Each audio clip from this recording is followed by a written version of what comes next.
Hi, I'm Jane Harper and I wanted to tell you a little bit about my latest book. This book is my fifth book and it's another Australian mystery, which are the kind of books that I write. But this book is the third and final book featuring Aaron Falk, who is the main detective that I first introduced in my debut novel and then also my follow-up novel. So this book is set in this beautiful wine country in South Australia, which is a really lush, gorgeous part of the country. I got to go there to do research, which was one of, I think, the most fun research trips I've ever done for any book. I went to Adelaide, which is a big sort of capital city in that area, and I went to various wine regions around there, so McLaren Vale and also the Barossa Valley, which are really famous for the wines that they make. I specifically wanted to set the book in this kind of wine region because, like any mystery, this story has some dark threads running through it, but it also has a lot of light in it as well. And I wanted a setting that really reflected that.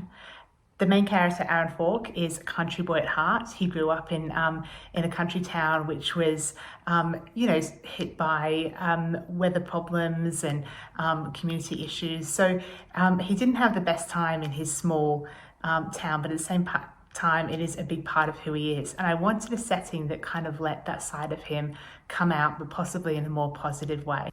The novel opens with the disappearance of a mother at a busy food and wine festival.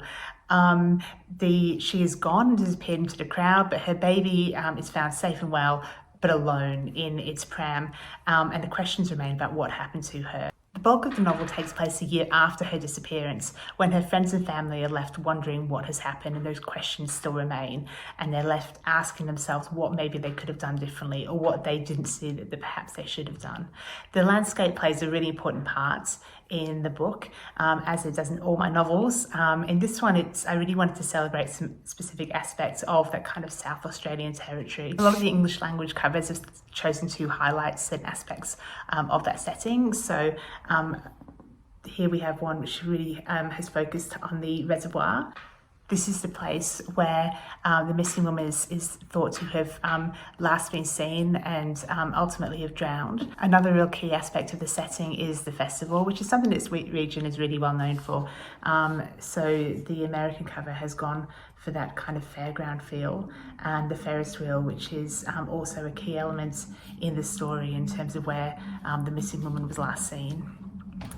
And as I said, I also wanted to bring in a lot of light in this book. It's something that, for me, the mystery is more of the catalyst for the story rather than at the heart of it. And for me, the heart of the novel has always been about the relationships and the people who are involved, and how something traumatic really fractures a community. So the UK cover, they have really gone for that kind of a little bit of that lightness as well in the sky there, which I really love.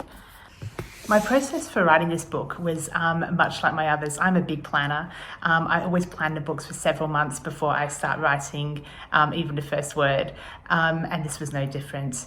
I also start planning a lot from the end, so I know the ending of the book before I really know the beginning in a lot of cases, and a lot of the characters and the action is all built around that end point. What has really happened and what has brought us to this moment? Who is involved, who knows what, and where is it taking place? And the whole world is built out from those final moments when it's really revealed to the reader. I actually documented the writing process of this fifth book on Instagram with a series of posts where I talk about the different stages that I'm at with the writing, and gives you a little bit more insight into the process and how it works. I talk a little bit about the planning and why that works for me, some troubleshooting tips, because writing a book is a big challenge, and it gets easier, I think, the more you do it, but there's always pitfalls and there's always lessons you learn from every novel. This is the third novel featuring Aaron Falk, and it will be the final one. And I decided I wanted to make it the final one, not because I'd had enough of writing about him or because I was bored with the character. It was actually completely the opposite. It was because I loved writing about his character. He has been with me since page 1 of my first novel, and he really means a lot to me. But as an author of fiction, I think endings are so important, and ending something well is just as important as starting something well, and that goes for the characters as well as individual books. And I wanted to give Falk the kind of ending that he deserved, which was something thought out, it was built around him, and hopefully gave the readers what they wanted as well. So that was a little bit about me and the writing process in the book, and I very much hope you enjoy it. Happy reading. Bye.